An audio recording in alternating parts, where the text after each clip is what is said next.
आपल्या आदिवासी समाजाने आपली पारंपरिक अशी वैशिष्ट्यपूर्ण संस्कृती जपली आहे. म्हणूनच तर मित्रमैत्रिणींनो, आदिम वास्तवाधीन म्हणजे आदिवासी, मानलेल्या गुरूंसाठी अंगठा देणारा एकलव्य म्हणजे आदिवासी, राजे शिवबांचे मावळे म्हणजे आदिवासी, अन्यायाविरुद्ध बंड करणारा आद्य क्रांतीवीर राघोजी म्हणजे आदिवासी, सह्याद्रीचे मालक म्हणजे आदिवासी, संस्कृतीचे जनक म्हणजे आदिवासी, कलेचा उत्तम नमुना म्हणजे आदिवासी, पर्यावरणाचे रक्षण करणारा म्हणजे आदिवासी, गरिबीत जगणारा पण मनाचा राजा म्हणजे आदिवासी. म्हणूनच तर मित्रमैत्रिणींनो, आपण आदिवासी असणं ही ओळख नाही, ही आपली ताकद आहे.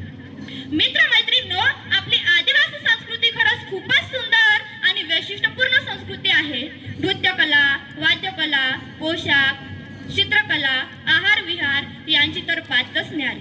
अहो, देणाऱ्याने देत जावे, घेणाऱ्याने घेत जावे, देणाऱ्याने देत जावे, घेणाऱ्याने घेत जावे, घेणाऱ्याने घेता घेता मात्र देणाऱ्याचे हात घ्यावे, या उक्तीप्रमाणे आपल्या आदिवासी समाजाने देशासाठी खूप काही दिलं आहे व देत आहे. परंतु आजही स्वतः मात्र ते उपेक्षितांचे जीवन जगत आहे. अज्ञान, गरिबी, निरक्षरता, बालविवाह, बालमजुरी, बेरोजगारी व अंधश्रद्धा अशा अनेक समस्यांना आजही आपल्या आदिवासी समाजाला तोंड द्यावे लागत आहे. अशा या सर्व समस्या सोडवण्यासाठी संयुक्त राष्ट्र संघाने 9 ऑगस्ट हा दिवस जागतिक आदिवासी दिवस म्हणून साजरा करण्याचे घोषित केले. तसेच आपल्या देशात पेसा कायद्यान्वये आपल्या आदिवासी समाज बांधवांना विशेष अधिकार देण्यात आले आहे. त्यामुळे आपल्या आदिवासी समाजाची देखील प्रगतीकडे वाटचाल सुरू आहे. त्याचप्रमाणे आपल्या भारतीय राज्यघटनेच्या भाग 3 मध्ये विविध प्रकारचे मूलभूत अधिकार देण्यात आले आहेत. परंतु त्या अधिकारांचा वापर कुठे व कसा करावा यासाठी सर्वप्रथम शिक्षण घेणे गरजेचे आहे. म्हणजेच प्रगतीची पायरी चढण्यासाठी शिक्षण अत्यावश्यक आहे.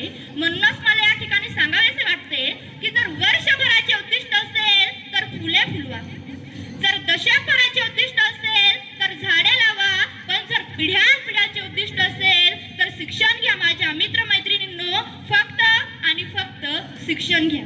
आता आपण म्हणणार परिस्थिती नाही. मित्रमैत्रिणींनो, परिस्थिती माणसाला घडवतही नाही आणि परिस्थिती माणसाला बिघडवतही नाही. माणूसच परिस्थिती घडवतो आणि माणूसच परिस्थिती बिघडवतो. ही सगळ्यात मोठी वस्तुस्थिती आहे. याचे सर्वोत्तम उदाहरण म्हणजे आदिवासी समाजात जन्मलेले IAS अधिकारी डॉक्टर राजेंद्र भारुड साहेब. मित्रमैत्रिणींनो, आजच्या या प्रकट दिनानिमित्त बोलण्यासारखे तर खूप काही आहे, परंतु इतरांनाही आपले मनोगत व्यक्त करण्याची संधी मिळावी